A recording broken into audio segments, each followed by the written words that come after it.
மக்களே வணக்கம். நான் உங்கள் கோடங்கி. தமிழ்நாடு அரசியலில் பரபரப்பான கட்டம் ஒவ்வொரு நாளும் நொடிக்கு நொடி நிமிஷத்துக்கு நிமிஷம் மாறிக்கிட்டே இருக்கிற மாதிரி கூட்டணியாவது கொள்கையாவது கோட்பாடாவது நாமளும் நிமிஷத்துக்கு நிமிஷம் மாறிக்கிட்டே இருப்போம்னு ஒரு அரசியல் கட்சிகளும் தன்னுடைய நிலைப்பாட்டை மாறிக்கிட்டே இருக்காங்க, மாற்றிக்கிட்டே இருக்காங்க. மக்கள் எல்லாத்தையும் வேடிக்கை பார்த்துட்டே இருக்காங்க. இந்த மக்களை பொறுத்த வரைக்கும் தேர்தல் வரும்போது தான் தேர்தல் திருவிழாவாக இருக்கும். யார் என்ன செய்கிறாங்களோ சலுகைகளை அடிப்படையில் அவர்களுக்கு ஆதரவை வழங்கிடுவாங்க. இன்றைக்கும் அதே போலத்தான் 2500 ரூபாய்க்கு ஆசைப்பட்ட ஓட்டு போட்டவங்க பல பேருக்கு இன்னைக்கு ஏமாற்றம் மிஞ்சி இருக்கு. விடியல் பயணத்தை தேடி பஸ் கிடைக்கும், தமிழ்நாடு முழுக்க போகலாம், உள்ளூரில் தானே போயிட்டு இருந்தோம் நம்ம மகளிர், நம்ம தமிழ்நாடு முழுக்க எங்கே வேணா போகலான்னு ஆசைப்பட்டவர்களுக்கும் இன்று வரை அது நடக்குமா நடக்காதான்னு தெரியல. அது சம்மந்தமாக பஸ் சம்மந்தமாக நான் தனியாக ஒரு டீட்டெயில் ரிப்போர்ட் வீடியோ ஒன்று போடுறேன்.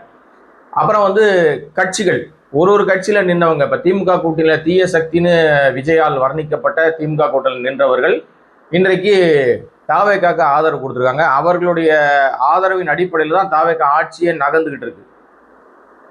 இன்னொரு பக்கம் அதிமுக அணியிலிருந்து ஊழல் சக்தின்னு சொல்லப்பட்டவர்களை 25 பேருடைய ஆதரவை பெற்றிருக்கிறார் தாவேக்கா தலைவர் விஜய். அப்புறம் அமமுகவுடைய மன்னார்குடி ஒத்த ரோசா அந்த காமராஜ் அவருடைய ஆதரவையும் அவர் வாங்கியிருக்கிறார். இப்படியாக 144 இடங்களை தனக்கு ஆதரவாக பெற்றுக்கொண்டு தான் அசைக்க முடியாத சக்தியாக விஜய் நினைத்து கொண்டு வலம் வந்து கொண்டிருக்கிறார். இதுக்கு இடையிலேயே ஆட்சியில பங்கு பெற வேண்டும். ஏன்னா இப்ப இன்னைக்கு 9 அமைச்சர்கள் விஜயோடு சேர்த்து 10 பேர் தான் அமைச்சரவையில் இருக்காங்க. ஆனால் கிட்டத்தட்ட ஒரு 32லேருந்து 33 அமைச்சர்கள் தமிழ்நாட்டு அமைச்சரவையில் இடம்பெறுவதற்கான வாய்ப்புகள் இருக்கு. அத்தனை துறைகள் ஒதுக்கப்பட வேண்டிய பாக்கி இருக்கு.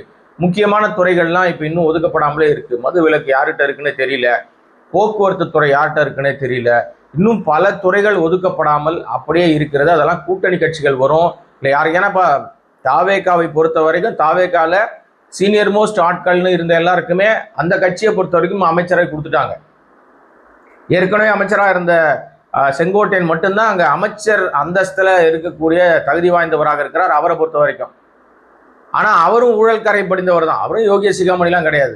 அதே மாதிரி புதுச்சேரியில் எம்எல்ஏவாக இருந்ததுனால புசி ஆனந்த் இங்கே அமைச்சராக, அதுவும் 2ஆம் கட்ட நிலையில் இருக்கார். விஜய்க்கு அடுத்த இடத்துல இருக்க ஒரு புசி ஆனந்த். அப்புறம் ஓயாம லொடலுடன்னு இந்த ஓலப்பாயில நாய் மூண்ட கதையா பேசிக்கிட்டே இருக்கிற கேரக்டர் யாரு அப்படின்னா நம்ம ஆதவ், 6 அடி வளர்ந்து கட்டவர், அவரும் அமைச்சரவையில். இந்த மாதிரி பல பேர் அவர்களும் முக்கியமானவர்களும் அமைச்சரவையில் உட்கார்ந்துட்டாங்க. தொழில்துறை அமைச்சராக கீர்த்தனான்னு அப்படின்னு சொல்லி ஒரு புதிய ஒரு பெண்ணை அமைச்சராக்குனாங்க. உடனே இந்த அமைச்சர் தான் தமிழ்நாட்டிலே முதல் பெண் அமைச்சர் அப்படின்னு ஒரு உருட்டுனானுங்க தாவகை சேர்ந்த அந்த விர்ச்சுவல் வாரியர்ஸ் ரூட் மாஃபியா கும்பலம். அதற்கு வெளியிலேருந்தே அதிகப்படியான எதிர்ப்பு, அசிங்கப்பட்டாங்க. இப்போ அமைச்சரவை விரிவாக்கத்துக்காக காத்திருக்கிறது தாவேக்கா. அமைச்சரவை விரிவாக்கத்தில் கண்டிப்பாக காங்கிரஸ், முதல்ல துண்டு போட்ட காங்கிரஸ்க்கு 2 அமைச்சர்கள் வேணும் அல்லது 3 அமைச்சர்கள் வேணும்னு கேட்குறாங்க. இருக்கிறதே 5 பேர் தான். 3 அமைச்சர் வேணும்னாங்க. இப்போ 2 பேர் கொடுக்கறதுக்கு ஒத்துக்கிட்டாங்கன்னு சொல்றாங்க. 2 அமைச்சர்கள் பதவியேற்பதற்கு தயாரா இருக்காங்க. அது இல்லாம விசிகாவை அழைக்கிறார்கள் அமைச்சராக வரணும்னு. திருமாவளவனை அமைச்சராக்கணும்னு ஆசைப்படுறாங்க. திருமாவளவனை திருச்சி கிழக்கில் நிறுத்தி வெற்றி பெற வைத்து அவருக்கு அமைச்சரை தொடர வேண்டும் சொல்லி ஒரு பக்கம் வன்னியரசு அமைச்சராகணும், இன்னொரு பக்கம் திருமாவளவன் அமைச்சராகணும் அப்படின்னு தாவேக்கா தலைமையா இருக்கிற விஜய் ஆசைப்படுவதாக ஆதவ் அர்ஜுனா தன்னுடைய கருத்தை வெளிப்படுத்துறாரு. ரொம்ப காலமாக திமுக கூட்டணியை உடைப்பதில் ஆதவ் அர்ஜுனா பணபலம் கொண்டு பல முறை முயற்சி எடுத்தால் தேர்தலுக்கு முன்பாக அவரால் எதுவும் செய்ய முடியல. தேர்தலுக்கு பின்பாக அதை அழகாக நடத்திட்டார். ஏன்னா கவர்னர் ஆட்சி வந்துடும், பாஜக உள்ள பூந்துரும் அப்படின்னு ஒரு நரேட்டிவை செட் பண்ணி ஆட்சி கட்டிலே அமர்ந்து விட்டார் விஜய். இதற்கு திமுக தலைவரும் உடன்பட்டு விட்டார். அவர் சொல்லனாலும் இந்த கும்பல் போயிருக்கும். ஏன்னா முதல்லயே துண்டு போட்டுருச்சு காங்கிரஸ், நன்றி கெட்ட காங்கிரஸ். இனிமே காங்கிரஸுக்கு தமிழ்நாட்டில் எழுச்சி இருக்கா அப்படின்னா தெரியல நமக்கு. அப்ப அப்படிப்பட்ட காங்கிரஸ் முதல்ல போய் துண்டு போட்டு அவங்க 2 அமைச்சருக்கு காத்துக்கிட்டு இருக்காங்க. இப்ப திருமாவளவன் அமைச்சர் ஆவாரா மாட்டாரா அதான் கேள்வி. இப்ப நம்ம விசாரிக்கிற வகையில நமக்கு தெரிந்த தகவல் வகையில தேர்தலுக்கு முன்பு இருந்த திருமாவளவன்கிட்ட ஒரு சின்ன தடுமாற்றம் இருந்துட்டே இருக்கு. நான் அதை எதிர்பார்க்கல. ஏன்னா திருமாவளவனோட நான் அதிகமாக அவரோட பழகியிருக்கேன். ஒரு திரைப்படத்தில் அவர் நடிக்கும் போது நான் தான் ஃபுல்லாவே கூட இருந்திருக்கிறேன். பல சம்பவங்கள், திருப்பூரிலிருந்து சென்னை வரைக்கும் ஒரு நள்ளிரவுல ஒரு இரவு நேர பயணத்தை அவரோட நான் தனியாக பயணம் மேற்கொண்டிருக்கேன். திருப்பூர்லேருந்து சென்னை வரைக்கும் நிறைய பேசிட்டு வந்தோம் நாங்கள். இதெல்லாம் முன்பு பல ஆண்டுகளுக்கு முன்னாடி. அப்படி நிறைய அனுபவம் அவரோடு பழகியதுனால அவர் பெரும்பாலும் பணத்துக்காகவோ பொருளுக்காகவோ புகழுக்காகவோ செல்வாக்குக்காகவோ அணிமாறுகிறவர் அல்ல. சட்டையை மாத்திக்கிற ஆள் கிடையாது. இன்னைக்கு இங்க ஒரு சட்டை போட்டோம், நாளைக்கு அங்க போறோம், அங்க வேற ஒரு சட்டை போடுவோம்னு மாத்திக்கிற ஆள் கிடையாது. தன் கொண்ட கொள்கையில எப்பவுமே உறுதியாக இருக்கக்கூடியவர். ஆனா சமீப காலமாக அவருடைய அந்த செயல்களில் ஏதோ ஒரு சின்ன சுணக்கமோ, ஏதோ ஒரு சின்ன ஒரு தடுமாற்றமோ, ஏதோ ஒரு அழுத்தமோ, இது எப்படி புரிஞ்சுக்கிட்டாலும் சரிங்க, திருமாவளவன் தேர்தலுக்கு முன்பாக அந்த வேட்பாளர்களை அறிவித்த விதத்தில் ஆரம்பித்து, தேர்வு செய்தார்கள், வேட்பாளர்களை தேர்வு செய்ததில் ஆரம்பித்து அதை அறிவித்த விதத்திலிருந்து நீங்க நிறைய விஷயங்களை நான் சொல்ற விஷயத்தோட நீங்க பொருத்தி பார்த்தீங்கன்னா அவர் தடுமாற்றத்தில் இருப்பது மட்டும் ரொம்ப தெளிவா தெரியுது. முன்பிருந்த அந்த ஒரு பெரிய என்ன சொல்றது, ஒரு பெரிய பலம், மிகப்பெரிய ஒரு வெளிப்படைத்தன்மை நடவடிக்கை இந்த தேர்வு வேட்பாளர் தேர்வுல இல்லாம போச்சு, அறிவிப்பதில் இல்லாம போச்சு. ஏன்னா எங்க இருந்து அறிவிக்கிறாருன்னு தெரியல, நேரலையில அறிவிச்சார். அதாவது என்னன்னா ஃபேஸ்புக் மூலமாக, சமூக வலைதளங்களுடைய நேரலை வீடியோ மூலமாக வேட்பாளரை அறிவித்தார். இது வரைக்கும் எந்த கட்சியும் இப்படி செஞ்சதில்லை.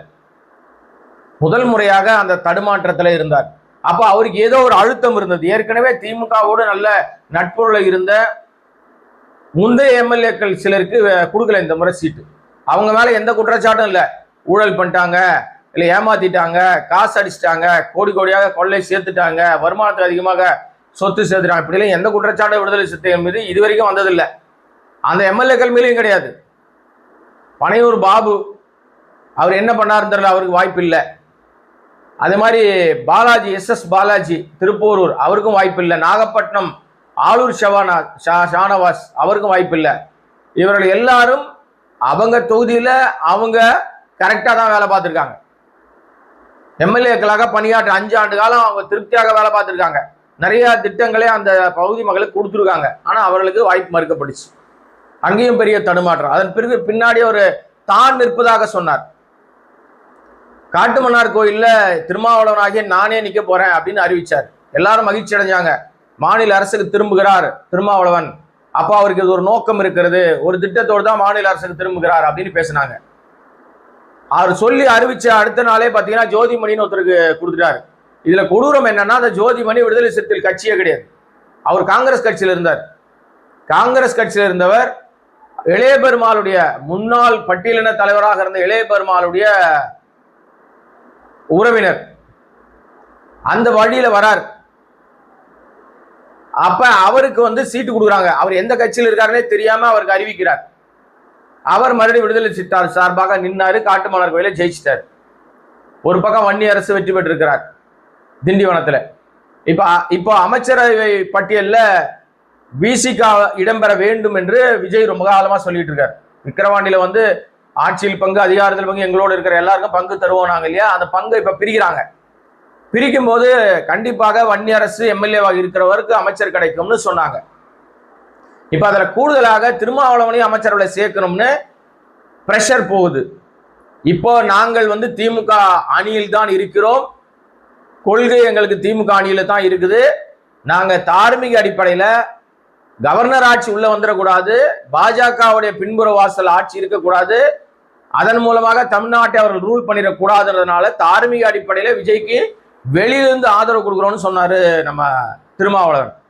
ஆனால் இப்பொழுது நடக்கிற சம்பவங்களை எல்லாம் பார்க்கும்போது திருமாவுடைய ஒவ்வொரு நாளுடைய அந்த இப்ப நீங்க அவர் சொன்னார், நான் இப்ப இன்னைக்கு கூட ஒரு பேட்டி கொடுத்துருக்காரு, நாங்க ஏன் தாமதப்படுத்துறோம், கம்யூனிஸ்ட் அறிவிச்ச உடனே நாங்க அறிவிக்கிறோம் எதிர்பார்த்தாங்க, எங்க எம்எல்ஏக்கள் வெளியூர்ல இருந்தாங்க, அவங்க எல்லாம் வர வச்சு ஆன்லைன்ல பேசி முடிவு பண்ணி தான் அப்புறம் நாங்க எங்களுடைய ஆதரவை தெரிவிச்சோம், கடிதம் கொடுத்தோம், என்னை முதல்வராக்க முயற்சி எடுத்தார்கள் ஒரு பெரிய குண்டு போட்டார்.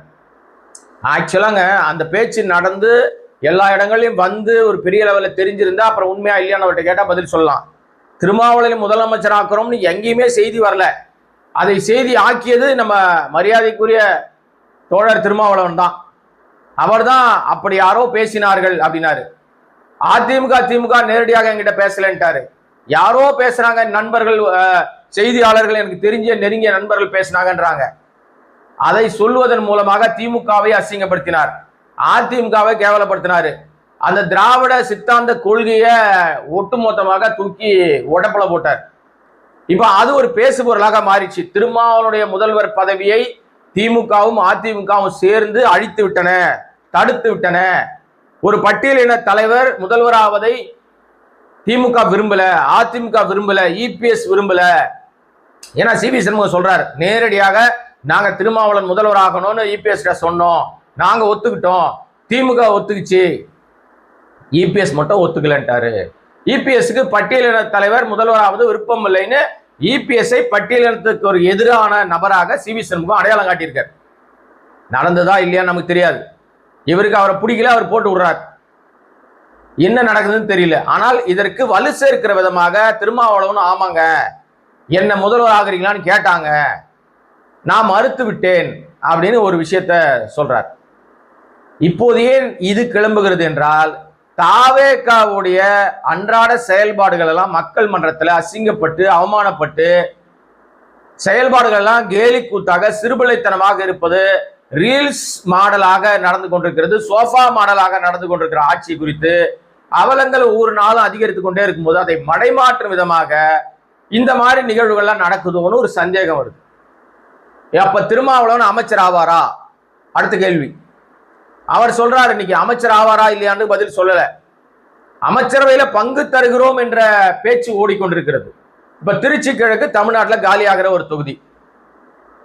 இல்லாமல் போனாலும் அதிமுகவிலிருந்து இப்ப அந்த கொறடா உத்தரவை மீறி 25 பேர் ஓட்டு போட்டிருக்காங்க. அந்த 25 தொகுதிகளுக்கும் கண்டிப்பாக நடவடிக்கை எடுத்தால் இடைத்தேர்தல் வரும். அங்கேயும் யார் வேணா நிக்கலாம், எப்படி வேணா முடிவுகள் மாறலாம். ஆக திருமாவளவன் இந்த தாவேக அமைச்சரவையில, விஜய் அமைச்சரவையில துணை முதல்வராக பதவி ஏற்றுப்பாரா, அமைச்சரா பதவி ஏற்றுப்பாரா? அப்படி ஒரு சூழ்நிலை உருவானால் திமுக கூட்டணியிலிருந்து ஒட்டுமொத்தமாக விடுதலை சிறுத்தைகள் வெளியேறி தாவேக அணிக்கு தாவி விடுமா? ஏற்கனவே கம்யூனிஸ்டுகள் தெளிவாக சொல்லிவிட்டார்கள், அதிமுகவில் இருக்கிறவர்கள் யாருக்காவது நீங்க அமைச்சர் பதவி கொடுத்தீங்கன்னா நாங்கள் ஆதரவு கொடுத்திருக்கிற எங்கள் முடிவை மறுபரிசீலனை செய்வோம்ட்டாங்க. அப்ப ஆயில் தடவிலாம் ஏத்த விரும்பல கம்யூனிஸ்ட், ஆயிலே தடவாம ஏத்துறதுக்கு முயற்சி எடுக்கிறாங்க. இதுக்கு போய் அப்படியே அந்த ஆப்பு மேல உட்கார்ந்து பாரா விஜய் என்றால் அதை விரும்ப மாட்டார். ரொம்ப கிளவரா இருப்பார். இப்படிதான் செய்யறாரு.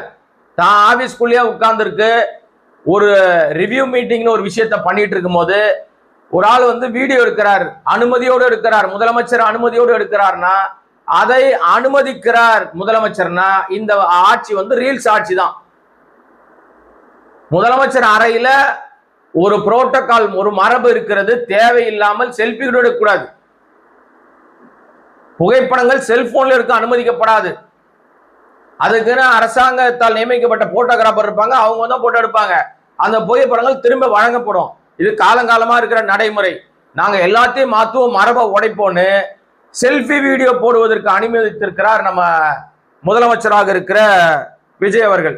அவர் முதல்ல அந்த வீடியோ எடுத்தால் அரசு அதிகாரின்னு பரப்பி விட்டானுங்க. ஆனால் அவர் இந்த மாற்றுத்திறனாளிகள் சங்கங்களுடைய கூட்டமைப்பின் தலைவராகும். அவர் சொல்றார், நான் வீடியோ எடுக்கிறதுக்கு பார்த்தார் முதலமைச்சரா, நான் எதுவுமே சொல்லல, நான் போட்டோ தான் எடுக்க பார்த்தேன், அது வீடியோவா மாறிடுச்சு, அதனால நான் ஒரு 1 செகண்ட் எடுத்துட்டு வச்சுட்டேன். அவர் எதுவும் சொல்ல, நான் குரூப்ல போட்டேன், அது போயிடுச்சு, நான் தப்பா எதுவும் எடுக்கவே இல்லை. இது அவருக்கு மகிழ்ச்சியை தரலாம். ஆனா கேலி கூத்தாக தமிழ்நாடு முழுக்க இல்லை, இந்தியா முழுமைக்கும் இது கேலி கூத்தாக மாறி இருக்கிறது. முதலமைச்சர் ஒரு முதலமைச்சர்கிட்ட அதிகாரிகள் குறித்து கம்ப்ளைண்ட் பண்ணிட்டு இருக்காங்க. அப்போ ஒருத்தன் வீடியோ எடுத்து போடுறாருன்னா அவருக்கு தான் அறிவு இல்லைன்னா, எடுப்பது நாம் முதலமைச்சர் கூட அறைக்குள்ள எடுக்கிறோன்ற அந்த காமன் சென்ஸ் இல்லாம இருக்கிறது காரணம் என்னன்னா, இந்த அரசு ரீல்ஸ் அரசு. வீடியோ எடுத்து போட்டா மகிழ்ச்சி அடைவாங்க. பிஜிஎம் போட்டு நெருப்பு எரியுது, பத்தி எரியுது, நஷ்டம் ஓடிட்டு இருக்கும்போது கூட பிஜிஎம் போட்டு நடக்கிற எம்எல்ஏக்கள் தான் தாவேக எம்எல்ஏக்கள். இசிஆர் சரவணன் ஒரு ஆள் இருக்கார், அவர் அந்த செயலை செய்திருக்கிறார். ஆஸ்பத்திரிகளை போகும்போது கூட பிஜிஎம் போட்டு போறாங்க. உள்ள காணாம போயிடுச்சுன்னா பிஜிஎம் போட்டு போலீஸ் ஸ்டேஷன் போறாங்க எம்எல்ஏக்கள். அம்மா உணவகத்துல சோதனைக்கு போனா கூட பிஜிஎம். இதுதான் அரசு. இது என்னன்னா, இப்போ திருமாவளவன் அமைச்சர் ஆவாரா ஆக மாட்டாரா அதான் கேள்வி. அமைச்சர் ஆவார்னு ஒரு பக்கம், இல்ல அவர் அமைச்சர் ஆக மாட்டார்னு ஒரு பக்கம், ஆளாளுக்கு ஒரு பக்கம் ஓடிட்டு இருக்கு. விடுதலை சிறுத்தைகள் என்ன முடிவெடுக்க போகுது அப்படின்றத உங்களை மாதிரி நானும் பொறுமையாக காத்துக்கிட்டு இருக்கேன். எனக்கு தெரிந்து விடுதலை சிறுத்தைகள் கலர் மாற தொடங்கி விட்டார்கள்ன்ற சந்தேகம் எனக்கு எழுந்திருக்கிறது. உண்மையிலே நான் அவர்களை அதிகமாக மதிக்கிறவன். திருமாவளவன் மீது எனக்கு தனிப்பட்ட மரியாதை இருக்கிறது, அந்த கட்சி மீது தனிப்பட்ட மரியாதை இருக்கிறது. ஆனாலும் இப்பொழுது நடக்கிற நிகழ்வுகளை பார்த்தா எல்லாருமே என்ன சொல்லுவாங்க தெரியுமா? பட்டியல் அனுத்துங்க, அப்போ அமைச்சரே வரக்கூடாதா, உங்களுக்கு பொறாமை அப்படின்னு பேசுவதற்கு சில நண்பர்கள், எனக்கு தெரிந்த நண்பர்கள், என்னோடு பழகி கொண்டிருக்கிறவர்களே உடனே டக்குன்னு கம்பு சுத்த வருவாங்க. காத்துல கம்பு சுத்தாதீங்கப்பா,